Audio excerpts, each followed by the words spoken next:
engagement total. Je lis dans Nombre 14, verset 24. Et parce que mon serviteur Caleb, donc il s'agit de Caleb, Caleb qui veut dire chien pourtant, vous voyez?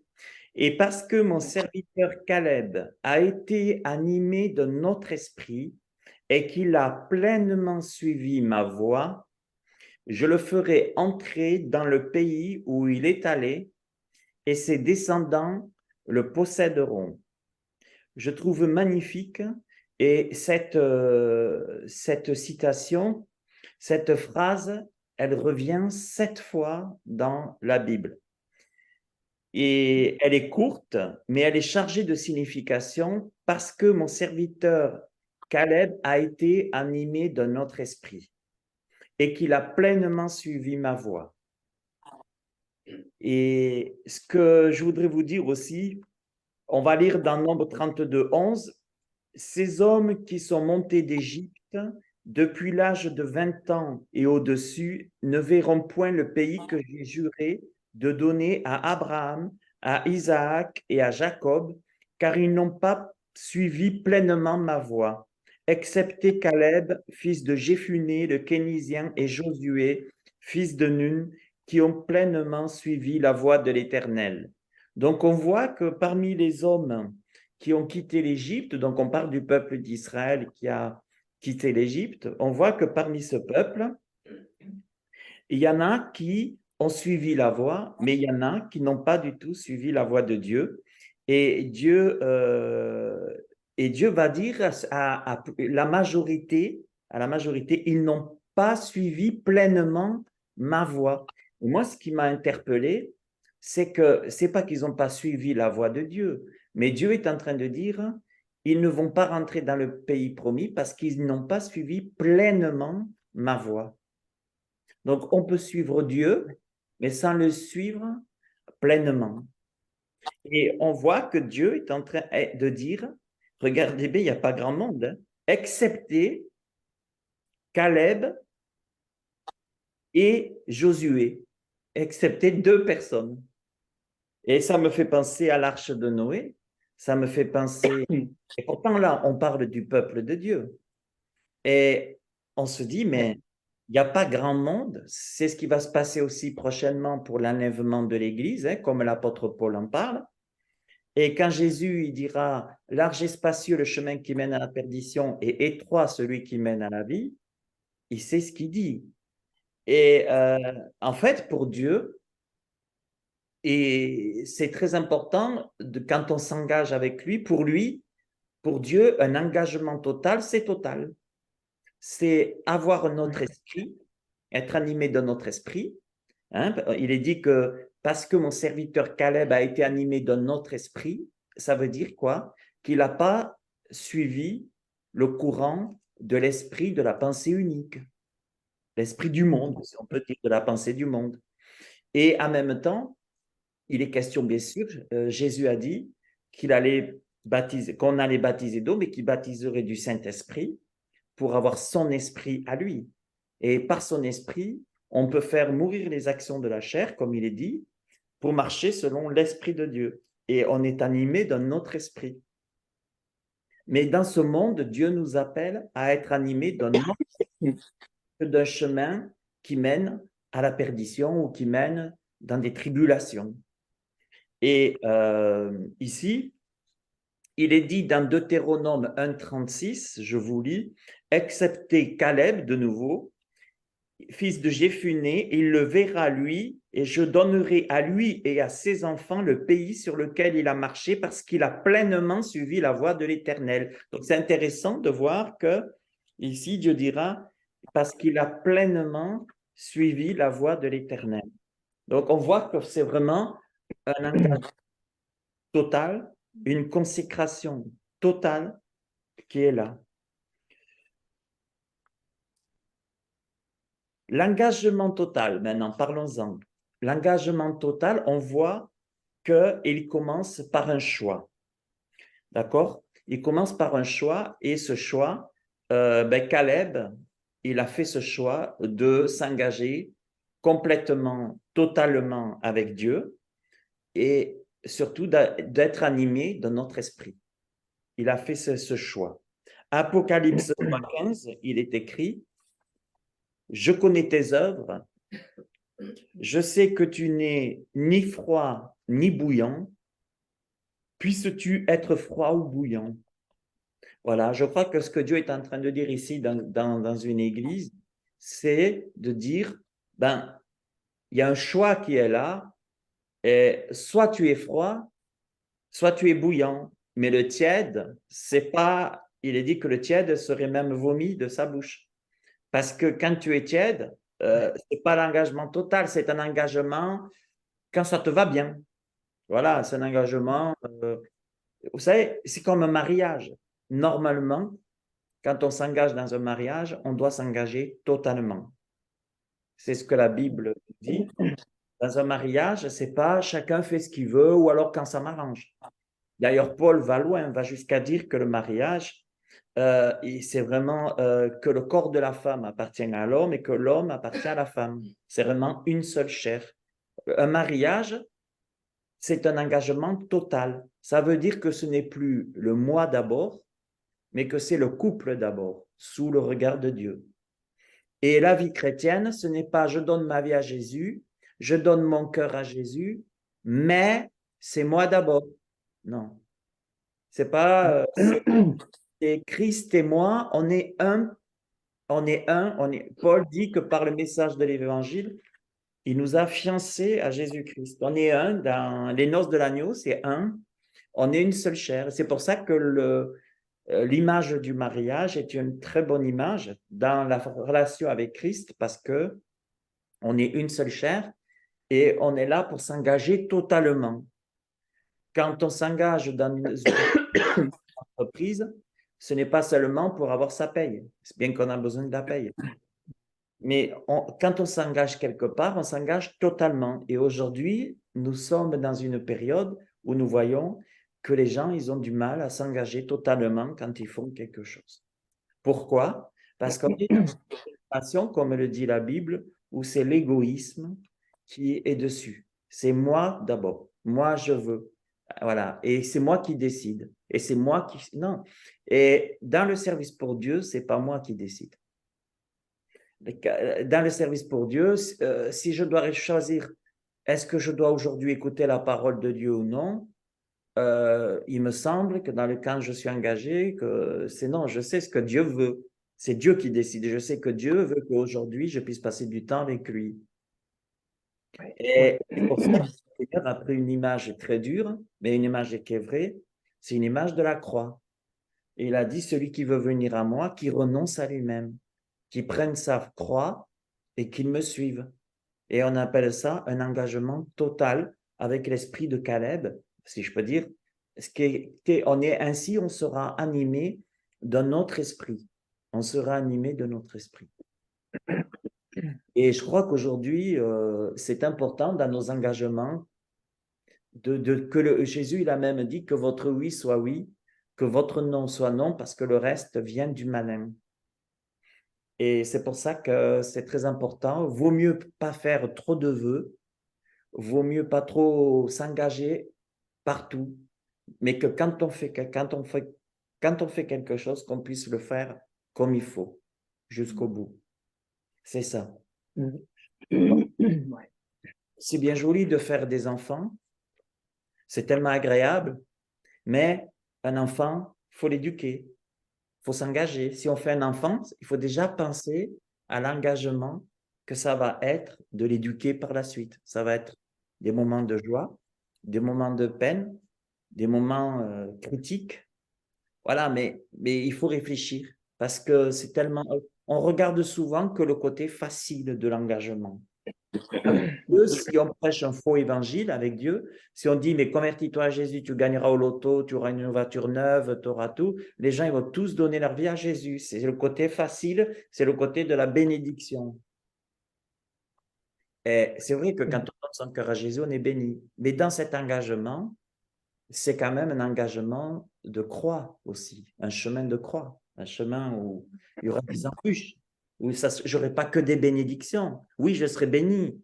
Jésus a dit, je suis avec vous tous les jours, mais par ma désobéissance, et le diable, il va faire tout pour que je puisse ne pas m'engager totalement dans le mariage, dans la marque chrétienne, dans mon travail, dans les associations. Et c'est pour ça que la Bible dit que au tribunal de Christ, nous recevrons des récompenses, et ces récompenses vont aller dans cet engagement. Il y en a, la Bible dit, qui seront sauvés, mais au travers du feu. Il y aura moins de récompenses que d'autres. Parce que c'est à ça. C'est pas l'étiquette chrétienne qui fait quelque chose. Quand on aime, on s'engage.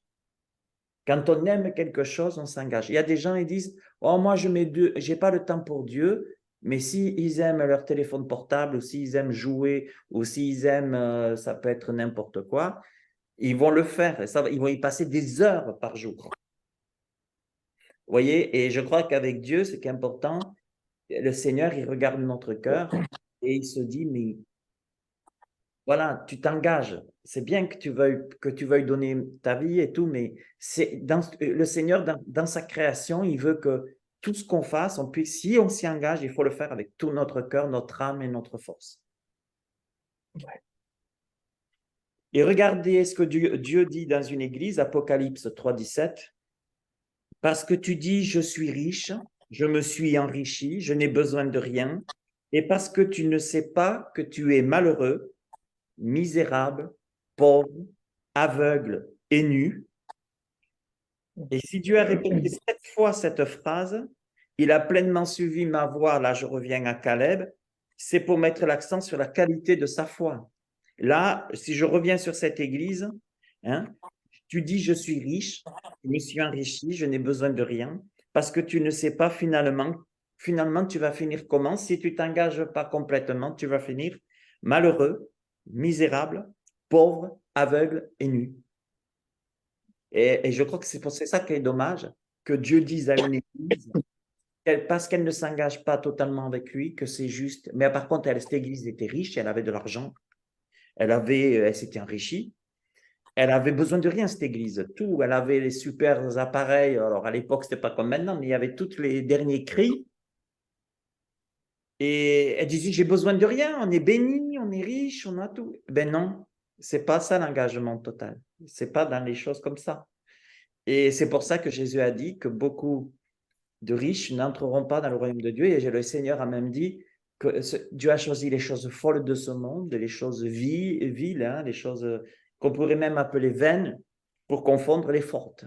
Hein. Et je crois que la meilleure façon de démontrer notre amour et notre attachement au Seigneur, c'est de suivre un engagement total, comme Caleb, de vivre pour Dieu, de vivre pour le Seigneur. Ça, c'est très bien. Vous voyez. Et ça, je vous encourage vraiment à continuer à ça, parce que dans la vie, vous allez avoir beaucoup de propositions, vous allez beaucoup dire des oui honorables, mais est-ce que le oui va aller jusqu'au bout? Parce qu'à un moment donné, il y aura des embûches, il y aura des tribulations, il y aura plein de choses. Le diable va faire tout. Vous avez remarqué, comme le diable n'aime pas les engagements, il fait tout pour casser. Et il y arrive, hein. Il casse les couples, il casse les familles, il casse les églises, il casse tout. Et la relation avec Dieu surtout. Vous voyez? Et c'est pour ça que s'engager totalement, ça a un prix sur n'importe quoi, que ce soit dans la vie. Ça a un prix. Mais s'engager totalement, ça a vraiment le prix, mais ça en vaut le coup avec le Seigneur. Pourquoi? Parce que le Seigneur est avec nous. Et que finalement, est-ce que vous ne trouvez pas que c'est quand même plus agréable de s'engager pleinement pour le Seigneur avec lui? Et on est tellement heureux, béni, on passe par des moments durs, mais il nous l'a dit que ça serait comme ça. Mais par contre, moi, je préfère galérer avec Dieu que de galérer sans Dieu, personnellement. On continue. Et si Dieu a répété plusieurs fois cette phrase que Caleb a pleinement suivi sa voie, ma voie, il a pleinement suivi ma voie, justement, Dieu veut dire, Dieu était admiratif de la qualité et il a mis l'accent sur la foi. Il a mis l'accent sur la qualité de la foi de Caleb. Moi, il faisait des louanges, Dieu faisait des louanges à Caleb. Josué aussi, hein, par la même occasion. Et Parce que ce qu'il voyait, vous savez que Caleb a apparu dans la Bible à l'âge de 40 ans. Il avait 40 ans. Donc, c'est intéressant aussi cet âge-là, 40. Parce qu'il va passer, à cause des autres qui ont fait preuve d'incrédulité, il va passer 40 ans dans le désert. Il va passer 40 ans dans le désert. Mais il a gardé la foi. Mais pour moi, il était prêt. Il n'est pas arrivé à l'âge de 40 ans comme ça, puis paf. Et c'est pour ça que je pense que Caleb, avant son apparition dans la Bible à l'âge de 40 ans, je pense personnellement que déjà, il était pleinement engagé avec Dieu. Ouais. Ça fait penser à ce David. David que Dieu a choisi comme roi d'Israël. Et avant, il est où? Oh non, mais lui, il est derrière les brebis. Il n'était même pas présenté pour être un roi. C'est un responsable, Caleb. Et Caleb, c'était un responsable. Mais avant qu'il soit responsable, automatiquement, Dieu voyait un cœur humble qui le servait, attaché à lui, entièrement consacré. Et Dieu a toujours dit à son peuple, tu seras pleinement consacré à moi. Et alors, beaucoup de gens vont vous dire, mais pourquoi toi, tu es béni? Pourquoi toi, tu es... Alors, on n'est pas parfait, mais pourquoi? Qu'est-ce qui se passe? Ben, plus on est consacré à Dieu, plus on s'engage totalement avec Dieu, plus les gens vont voir ce que Dieu fait au travers de nous. Ouais. Dieu dit, et si nous, mais si on l'abandonne, la Bible dit que si Dieu on l'abandonne, la Bible dit que lui, Dieu nous abandonnera aussi. Ça peut être dur, hein, des fois. Mais moi, je crois que je crois que c'est aussi un court instant. Dieu dira dans la Bible, un court instant, je t'avais abandonné. Des fois, Dieu est permis, comme les Français disent, des fois, Dieu est permis, voilà, ok, tu veux m'abandonner, tu m'abandonnes, tu veux pas être consacré totalement, tu me dis que de temps en temps, tu écoutes un message, de temps en temps, tu lis un texte, tu peux, mais c'est pas de la consécration totale, donc tu vas galérer. Mais un instant, je t'abandonnerai, mais après, je te recueillerai, je reviendrai. Et c'est l'histoire du peuple d'Israël, c'est l'histoire de l'Église, c'est l'histoire du monde. Quand je vais bien, plus personne. C'est comme au culte, Ouais, comme les réunions. Quand les gens vont bien, plus personne. Quand ça va pas, on pleure. Salut, allô Patrice, je vais pas bien, allô Patrice, je vais pas bien. Il y a eu une tempête, je me suis fait sieste. Eh oui, mais voilà, j'y peux rien. C'est pas, moi je suis pas Dieu, hein, d'accord? Et la vie est un choix. Et Dieu nous laissera toujours libres de nos choix. On peut, mais avec Dieu, c'est pas le couple comme aujourd'hui. Avec Dieu, c'est pas ouais, je t'aime quand ça m'arrange. Je t'aime si tu me fais le café le matin. Vous voyez, manger, tu vois. Les Italiens, là, me faire des spaghettis, je t'aime. Non, l'engagement, c'est pas de l'amour conditionnel. Dieu ne doit pas être mis au dernier plan.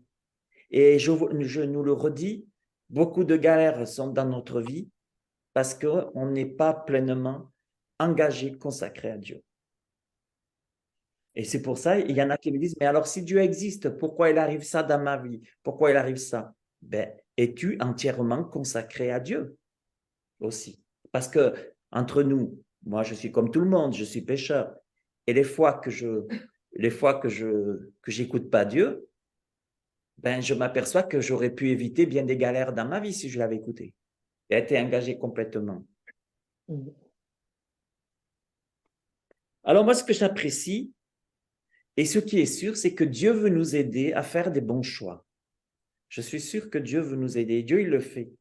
Et vous savez, chaque jour, on doit lui demander comment je peux faire, Seigneur, pour que je puisse être engagé comme Caleb, totalement.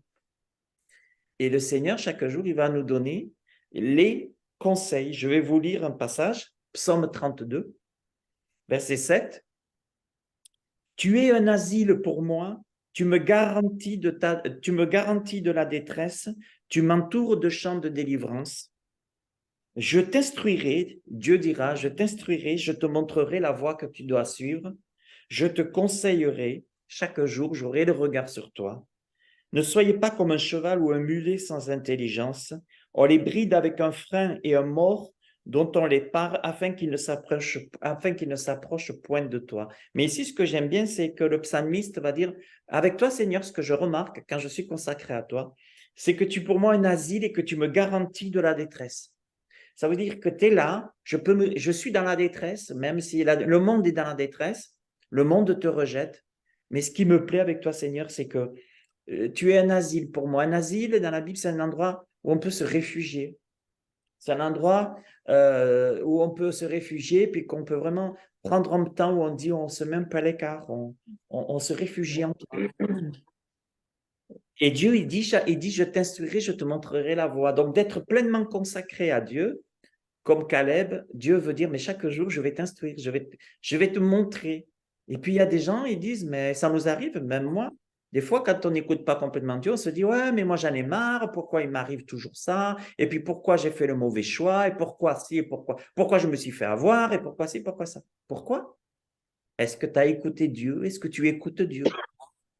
Est-ce que tu es dans une religion, tu écoutes une religion, ou est-ce que tu écoutes Dieu? Dieu veut t'instruire, Dieu veut te montrer ce qui est bien, ce qui n'est pas bien. Mais pour ça, il faut être entièrement consacré à Dieu. Et pour ça, le Seigneur, et comme le psalmiste, il est dit, tu me garantis de la détresse. Je crois que plus on se rapproche du cœur de Dieu, moins on va avoir ces moments où on s'est fait berner, où on se fait berner. Parce que le Seigneur va dire, Oui. je vais te dire, ça c'est bien, mais ça c'est pas bien. Attention à ci, attention à ça. Il faut toujours penser que s'il faut être animé d'un autre esprit, s'il faut avoir un autre esprit, il faut toujours penser à ce que dit Paul, que la chair, elle a des désirs contraires à ceux de l'esprit. Toujours. Et on ne peut pas associer la chair. Aujourd'hui, on veut faire croire que Dieu est en nous. C'est un peu la pensée New Age. C'est la pensée New Age. C'est la pensée du jardin d'Éden, comme le diable, le serpent a eu Adam et Ève. C'est dans la pensée de dire, mais oui, non, mais vous avez la solution en vous. Vous êtes Dieu. Si vous serez comme des dieux, vous êtes Dieu. Et c'est cette pensée de dire, alors que moi, je crois que quand on est entièrement consacré à Dieu, on sait qu'on a besoin de sa parole, de ses conseils, et que de soumettre notre volonté à sa volonté. Vous voyez, c'est ce qu'on prie quand on prie notre Père, on dit que ta volonté soit faite. Et puis, il y a l'engagement total quand les autres reculent. 2 Timothée 4, tu vois, 2 Timothée 4, l'apôtre Paul dira, versets 9 et 10, « Viens plutôt vers moi, car Démas m'a abandonné par amour pour le siècle présent. » Vous voyez, Démas, c'est quelqu'un qui, avant, avait un esprit, avait un autre esprit. Il avait un esprit pour Dieu, Démas. Il était consacré, il était parti avec Paul. Il a passé du temps où il a dit, ben moi, je ne fais aucun cas de ma vie si ce n'est d'être entièrement consacré à Dieu et de le servir dans ce que Dieu veut. Et puis, à un moment donné, il y a eu l'amour pour le siècle présent. Et à un moment donné, cet amour, c'est pas qu'on ne doit pas aimer ce monde. Jésus, il a dit, vous n'êtes pas dans ce monde, mais vous êtes pas de ce monde. Hein. Jésus a dit, vous n'êtes pas dans ce monde, mais vous n'êtes pas de ce monde. Hein. Vous êtes dans le monde, mais vous n'êtes pas de ce monde. Voilà. Mais à un moment donné, il y a un choix dans l'amour. Et l'amour du monde, il faut le comprendre dans le sens que cet amour pour le siècle présent, et Paul dira, Démas m'a abandonné par amour pour le siècle présent. Donc, à un moment donné, il a fait un choix, il a dit, moi, je retourne dans le monde, dans les plaisirs du monde, soi-disant, les plaisirs du monde et tout. Il a abandonné Paul. Il pouvait le faire, c'était son choix. Et là, il n'était plus dans un engagement total vis-à-vis de Dieu. Et Paul dira à Timothée, et il est parti pour Thessalonique. Alors, Luc, et Paul dira, il est resté un homme avec moi, c'est Luc. Luc seul est avec moi. Prends Marc et amène-le avec toi, car il m'est utile pour le ministère. Il restait encore des gens, mais Dieu se réserve toujours un reste. Mais vous savez, à un moment donné, pour travailler, quand on travaille avec Dieu, normalement, on est censé être beaucoup. On est censé de prier les uns pour les autres, de se soutenir, de s'aimer, de s'encourager. Et pas comme dans le monde égoïste de dire, ouais, ouais, donnez-moi, donnez-moi, donnez-moi, et puis il n'y a rien en retour. Non. Ouais. Et à un moment donné, tu te retrouves, tu es là, tu es tout seul ou à deux ou trois. C'est pour ça que le Seigneur a dit quand deux ou trois sont assemblés à mon nom. Et quand quelqu'un va dans l'amour pour le siècle présent, dans l'amour du monde, en général, son cœur, s'il est plus bouillant pour Dieu, on va pratiquement plus le voir. Ou alors, c'est plus une priorité. Voilà. Il est pris dans les choses du monde. C'est ça. Revenons à Caleb. L'Éternel parla à Moïse et dit, envoie des hommes pour explorer le pays de Canaan que je donne aux enfants d'Israël. Tu enverras un homme de chacune des tribus de leur père. Tous seront des principaux d'entre eux. Moïse les envoya du désert de Paran, d'après l'ordre de l'Éternel. Tous ces hommes étaient chefs des enfants d'Israël. Je continue un peu plus loin. Face à l'adversité, qu'est-ce qui à un moment donné, Dieu, ils sont dans le désert, mais face à l'adversité, le peuple murmure contre Moïse. Il va murmurer sans porter contre Moïse parce que c'était plus. Il y a eu le miracle de la mer qui s'ouvre, mais après, il y a les combats, il y a la vie chrétienne, la vie du croyant. Et nombre 13. En fait, ce qui s'est passé, c'est au moment où Dieu va dire ben, je vous donne le pays de Canaan, ce qui était un large. La terre de Canaan est vaste plaine, c'était un vaste pays. C'était un pays, hein, le pays de Canaan, mais qui était très long. Aujourd'hui, si on le voit géographiquement, ben vous avez une partie de la Syrie, une partie de la Jordanie, une partie de l'Égypte, une partie, voilà, ce qu'aujourd'hui on dit qu'Israël est l'occupant, c'était pas du tout, bien au contraire, c'était pas du tout ça. Bref, c'est un autre sujet. Mais ici, qu'est-ce qui va se passer? Dieu va dire à Israël, à Moïse, envoie des hommes pour qu'ils aillent voir le pays que je vais te donner. Et ici, qu'est-ce qui se passe? Voici ce qu'ils racontèrent à Moïse. Ils sont allés voir, et plusieurs sont allés voir. Et ils vont dire à Moïse, nous sommes allés dans le pays où tu nous as envoyés. À la vérité, c'est un pays où coule le lait et le miel. Et en voici les fruits. Mais le peuple, il y a toujours un mais là, mais le peuple qui habite ce pays, c'est un peuple puissant. C'est un peuple puissant, les villes sont fortifiées, les villes sont très grandes, et ils ont même vu des enfants d'Anak, qui étaient des géants, en fait, des gens très forts. Les Amalécites habitent la contrée du Midi, les Étiens, les Jébusiens, c'est Jérusalem aujourd'hui, c'était les Jébusiens. Les Jébusiens et les Amoréens habitent la montagne et les Cananéens habitent près de la mer et le long du Jourdain. Alors, qu'est-ce qui se passe? Les gens sont en train, le peuple de Dieu qui est sorti d'Égypte, et c'est un peuple qui n'entrera pas parce qu'il a murmuré et il a manqué de foi à la promesse de Dieu. Il va dire, c'est impossible à la vue humaine, c'est impossible de rentrer dans ce que Dieu a dit qu'il nous donne, c'est pas possible. Alors qu'ils avaient vécu le miracle de la mer Rouge, ils avaient vécu le miracle de la sortie d'Égypte, mais alors ils se sont mis à murmurer contre Moïse, parce qu'il faut bien qu'il y en ait un qui prenne les coups. En général, c'est le leader, c'est lui qui va prendre les coups. Vous savez, c'est toujours pareil. Quand vous créez une entreprise, le patron qui va s'en prendre la tête et tout, il faut bien qu'il y en ait un. Et qu'est-ce qui se passe? Caleb, et c'est là que Dieu a eu le cœur touché. Dieu a eu le cœur touché à cause de deux hommes, Caleb et Josué. Et c'est à cause de ces deux hommes qui vont rentrer dans le pays promis. On va le voir, mais pas tous. Hein. Caleb, qu'est-ce qu'il va faire? Et ça va déjà toucher le cœur de Dieu. Il va faire taire le peuple qui murmurait contre Moïse, déjà.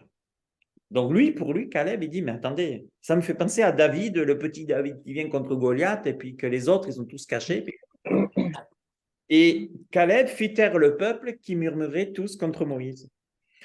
Et il dit quoi, Caleb? Et regardez cette déclaration de foi.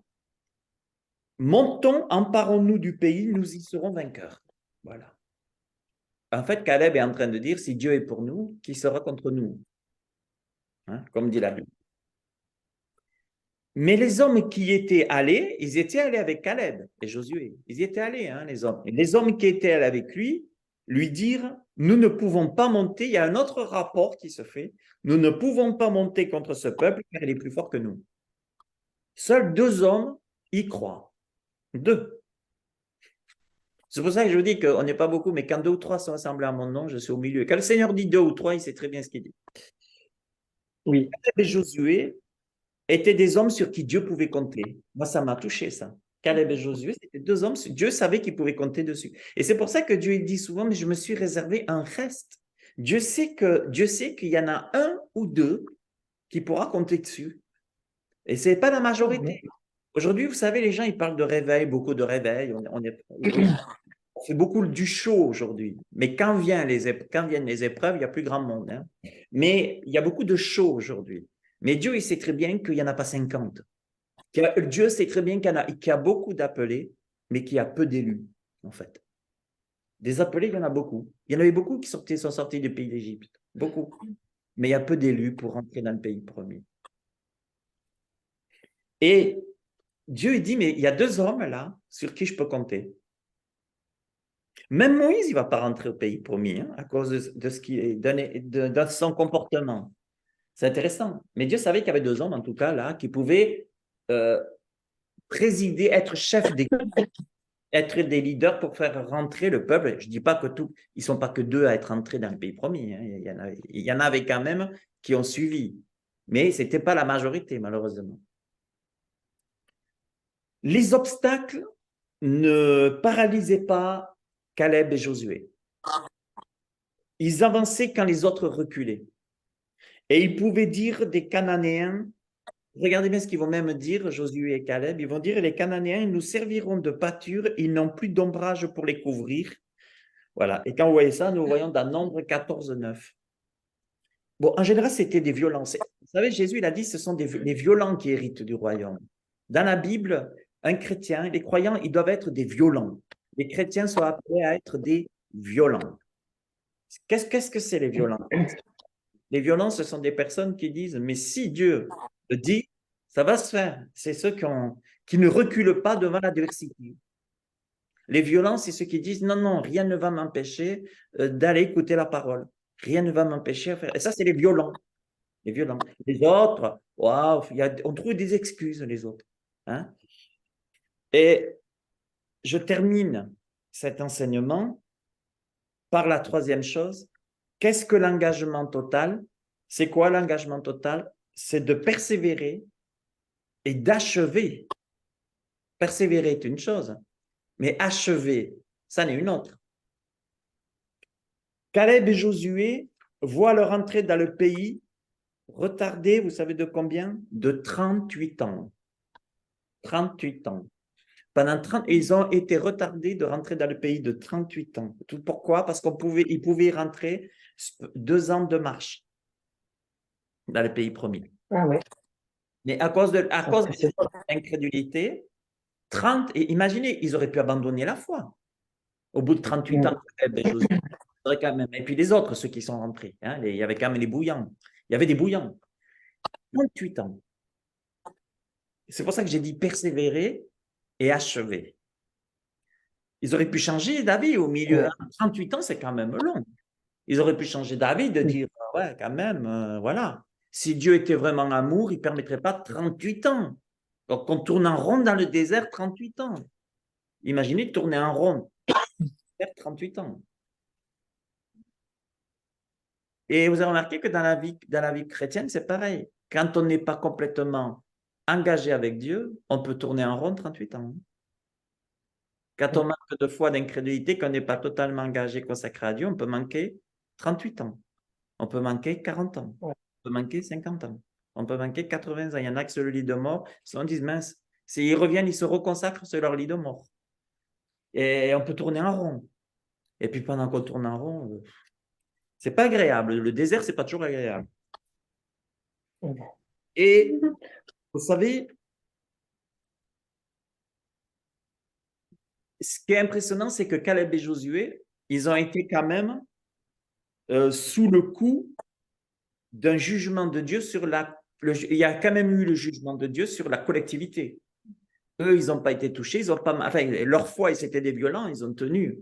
Mais c'est pas parce qu'ils étaient violents, parce ils avaient le cœur pour Dieu et engagés complètement qu'ils n'allaient pas subir le jugement de Dieu sur l'ensemble. Et oui, eux, le Seigneur les a pas pris pour les amener dans le pays promis, il fallait attendre, tout le monde. Ça nous parle aussi en tant que chrétiens.